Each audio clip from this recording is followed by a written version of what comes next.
so we talk a lot about our job in sales, right? Like we're consultants. I like to think of real estate people less as salespeople and more as consultants, because we're not really selling anything.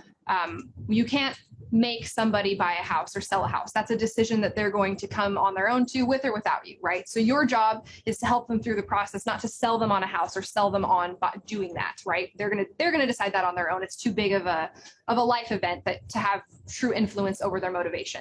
But once people have decided, I am going to buy or sell, it's our job to convince them why they should work with us, and our job to make sure that we do a good job and we give them a great experience in the process. So I want to talk about fear, because as humans, we are fear-based creatures. So the more that we understand about what others are afraid of, the better we can show up for them. So the S personality, we know that they strive for stability. So their biggest fear is a loss of security through change. So anytime, they're the people who generally see any type of change as a threat rather than something exciting. And so this is a big deal as we work in an industry where there's lots of moving parts and there's lots of change all the time. And so when you're working with an S client on a purchase or on a listing, this is going to come up a lot, and you're going to have more labor to make sure that they feel safe through the process. So I want to open it up to you guys. For S clients, knowing that this is something that's triggering for them, what do you guys think is the best way to mitigate that fear of security loss through change through the process? Or like, what are some things that you do for these clients maybe that you wouldn't do for others that help? I had this conversation 2 days ago. Just because you write an offer, it doesn't mean it's going to get accepted. And even if it does get accepted, it doesn't mean we're going to cross the finish line.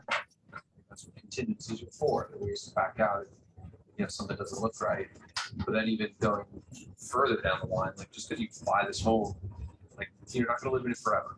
Plan for 3 to 5 years. You're going to sell it, rent it, or use it as a piggy bank to pull cash out.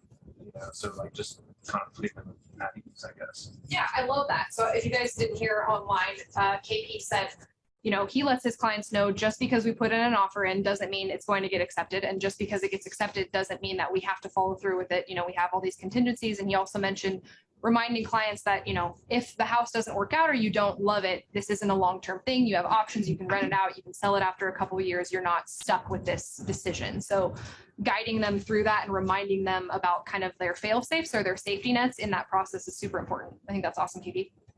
Something that's important, Rachel, with the high S is it takes time for them to warm up to ideas.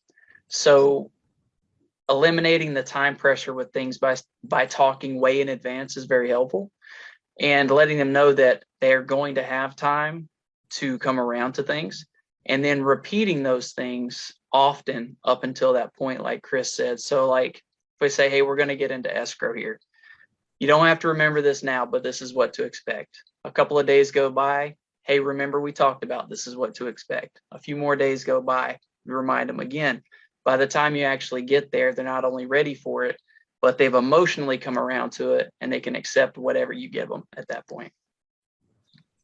That's huge. Thank you, Matt. I think too, like the process in general of buying or selling a house is super emotional. And so for people who also, regardless of where you are on your DISC profile, your job also not only is to be a consultant, but like you're helping them go through a big emotional process. So the more that you can set expectations and let them know, how to feel about something or what to expect, they're going to have a more favorable response to whatever happens, whether it's positive or negative. So I think that's huge, Matt. Thank you.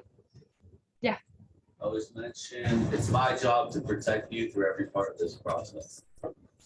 Love that. It's my job to protect you through every part of this process. That's a great phrase for an S to hear, right? Like they feel guided, they feel safe. The word protect, I think that's awesome.